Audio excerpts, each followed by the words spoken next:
Riavako malala ho amin'ny tompo ho ampitomboana ho aminareo anie ny fahasoavana sy ny fiadanana avy amin'ilay Andriamanitra ray sy Jesoa Kristy tompontsika. Amen. Eo am-piandrasana ny fanjakan'ny lanitra meteza ho voatsara. Eo am-piandrasana ny fanjakan'ny lanitra meteza ho voatsara. Ny mofinainantsika an'io Matio 7:40 ny andininy 9:30 hatramin'ny 7:70 dia milaza amintsika ny hoe eo am-piandrasana ny fanjakan'ny lanitra meteza ho voatsara. Nisy fanoharana maromaro ambaram-pandinika fanoharana 7 nentin'i Jesoa nanazavana ny fanjakan'ny lanitra. Anankiray amin'izany ny fanoharana an'ilay voatsara na fafy teny an-tanimbary kanefa dia nisy nisopatra na mafy tsy parifary izany. Nefa rany dia navela hiara haniry ny vary sy ny tsy parifary. Ka rehefa tonga ny vanim-potoanan'ny fararano dia nangonina ny tsy parifary na fatotra na tsipy any amin'ny afo ary nodorana. Fa nangonina kosa ny vary ka natao ho ao anaty sopotra. Rehefa nanontany ny mpianatra ny hevitra izany fanoharana izany dia eto amin'ity mofinainy ity no ilazan'i Jesoa mazava ny dikany fanoharana. Ambarany eo avokoa ireo singa rehetra tao anaty fanoharana. Ilazany fa ny mpamafy dia ny zanak'olona na i Jesoa Kristy. Ny tanimbary dia izao tontolo izao. Ny voatsara dia ny zanaky ny fanjakana na ny olo-marina na izay ho voavonjy. Ny tsy parifary dia zanak'ilay ratsy na izay zanaky ny devoly. Ny fahavalo dia ny devoly ary ny fararano dia ny fahatongavan'ny fahataperan'izao tontolo izao hijinjana ny voa izay nafafy. Rehefa mandinika tsara ireo singa samihafa ao anaty fanoharana isika riavana dia mahita fa misy fahamarinana tsy miova avokoa amin'ireo singa rehetra ireo. Ny mpamafy dia tsy miova fa ny zanak'olona i Jesoa Kristy tsy miova hatrany. Ny tanimbary dia ilay izao tontolo izao tsy miova izao tontolo izao ihany. Ny fahavalo dia mijanona ho ny devoly ihany no fahavalo ary ny vanim-potoanan'ny fararano dia ny vanim-potoana hahatongavan'ny fahataperan'izao tontolo izao tsy miova izany.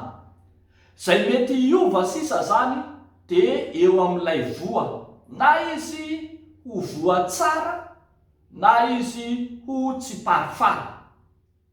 Ny voatsara dia izay manaiky hitoetra tamin'izay namafaza ny zanak'olona azy, izay nambolena dia vary, voambary. Ny zanak'olona dia tia hahita fahavokaran'ny vary, hahita ny fahavokaran'ny fahamarinana, hahita ny fahavokaran'ny fanaovana ny tsara teo amin'ilay tanimbary n'izao tontolo izao. Fa misy kosa izay miova tamin'izany ka niala tamin'izay namafazana azy ka nanaiky hiasan'ny fahavalo, nanaiky hiasan'ny devoly ka tonga tany an-tanimbary koa ny tsy parifary. Ny antsoina hoe tsy parifary dia izay voa manaiky hiasan'ny Satana, hiasan'ny devoly.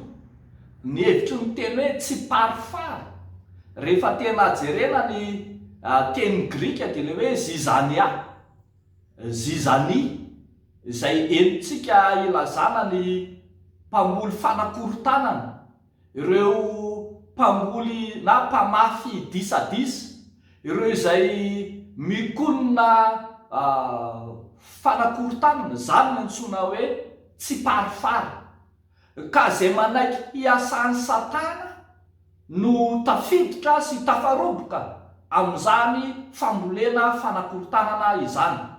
Ny vary dia mijanona ho vary mandrakariva izy.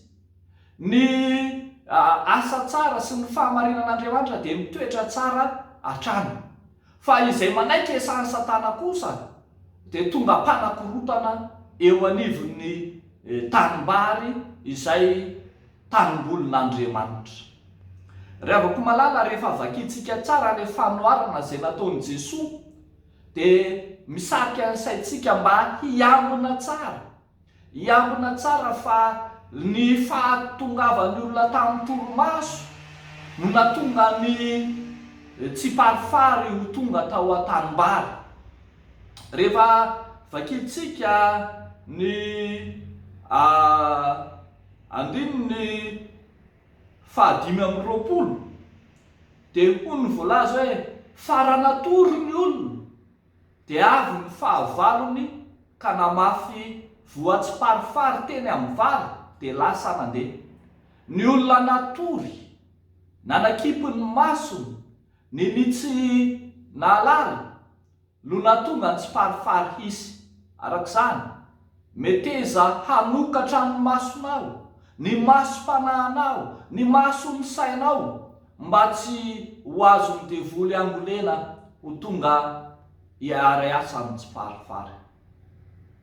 Hitantsika eto tsara fa niteny Jesosy niteny ny olona hoe ao arongotana ny tsy parifary, fa ny zanak'olona niteny manao hoe aleo hiara-niry ihany aloha ndrao ho voaombotra miaraka amin'ny vary izy.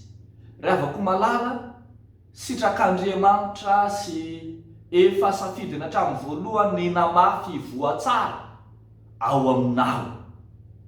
Tehirizo zany, efa kolokoloan'Andriamanitra hatrany zany, ary aoka tsy atorina ho rendremana ka ho tonga fiasan'ny devoly hanirininy tsy parifary. Fa rehefa tonga ny fanjakan'Andriamanitra, rehefa tonga ny vanim-potoanan'ny fiotazana na ny fijinjana, dia hisy ny fanavahana ny vary sy ny tsy parifary.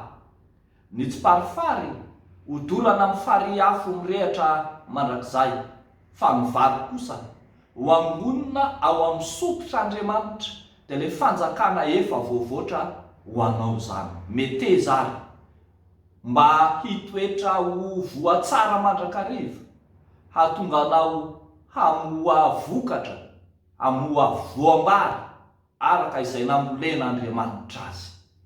Dia ho an'Andriamanitra ny voninahitra, ho aminao kosa ny fanaovana sy ny fahazotoana mandrakariva, ny fanaovana asa tsara. Amen. Hivavaka isika. Tompo, misaotra anao zahay ilay Andriamanitra Tompo ty anay, ilay Andriamanitra mpamafy amin'izao andro ankehitriny izao fa ho tonga mpijinja amin'ny fotoan'andro. Misaotra anao izay namafy voatsara ty anatinay. Misaotra anao ihany koa miaro anay amin'ny fanangolen'ny devoly ka tsy anaiky hiasan'ny tsy parifary.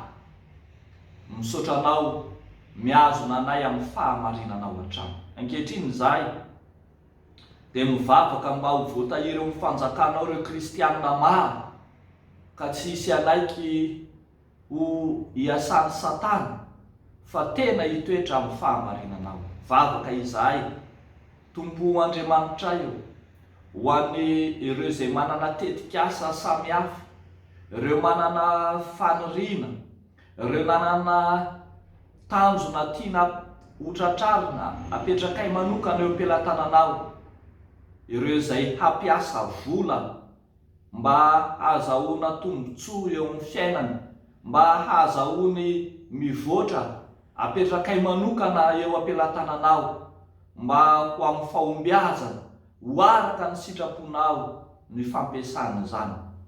Dia ataonay sy angatanay amin'ny anaran'i Jesosy Kristy izany vavaka izany. Misaotra Tompo. Amen.